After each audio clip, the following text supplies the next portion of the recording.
Salem is pretty neat. I mean, it's the capital of Oregon. But how did that happen? Well, let me tell you.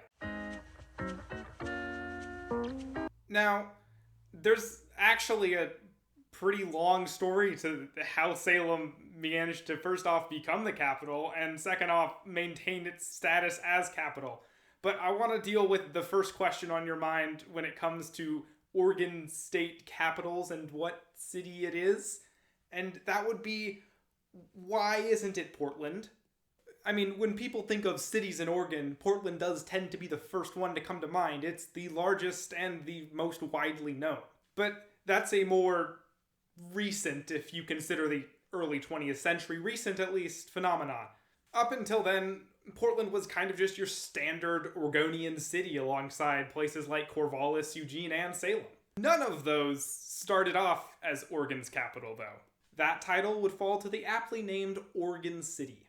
In the 1840s, Oregon was becoming a territory, and because of that, they finally needed to get a capital, and so they just kind of chose Oregon City. But as you might expect, that did not last very long. Only a few years later, in 1851, the territorial legislature passed a bill declaring Salem the capital, Oregon the territorial penitentiary, and Corvallis home of the territorial university. And that's how Salem became the state capital. Thanks for watching. Make sure to like and subscribe. Oh, if only it were that easy. The people of Oregon were pretty well aware that becoming a capital brought with it a lot of jobs and was just generally great for the local economy.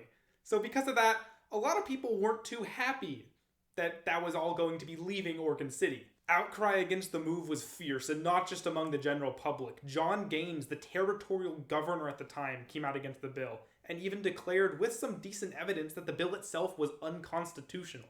This did not help to calm things down. Many legislators refused to move to Salem, and when the territorial Supreme Court sided against Salem being the capital, it really looked like Oregon City was gonna keep its title. But since tensions on both sides were just continually rising, the US Supreme Court was forced to intervene and basically just declared the capital to be Salem against a lot of people's wishes. After that debacle finally settled down, things were running smoothly for 3 years before the Oregon legislature decided to move the capital again. This time, a bill passed moving the capital to Corvallis, and people were again not happy. Most of the outrage this time stemmed from the fact that government buildings were already under construction in Salem from last time they moved the capital, and so moving the capital again felt kind of just like a waste of time and resources. Oh, also, the legality of moving the capital was again a little iffy. Nevertheless, Oregon's capital would become Corvallis for a total of 1 meeting in which the legislature immediately voted on and passed a bill moving the capital back to Salem. Ironically, only a couple weeks after the move back to Salem, the State House burned down, which had been the big reason why people wanted Salem to stay the capital in the first place.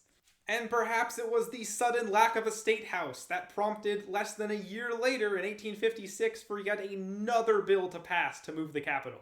This time, though, it was decided that the general populace should be able to decide. I'm sure this time it'll go great. So the vote was set and ballots were cast. The plan was to allow a general vote for any city in Oregon and then the top 2 from there to have a second vote where the winner would be decided. All the big cities were suddenly on the table for the title of Oregon State Capital.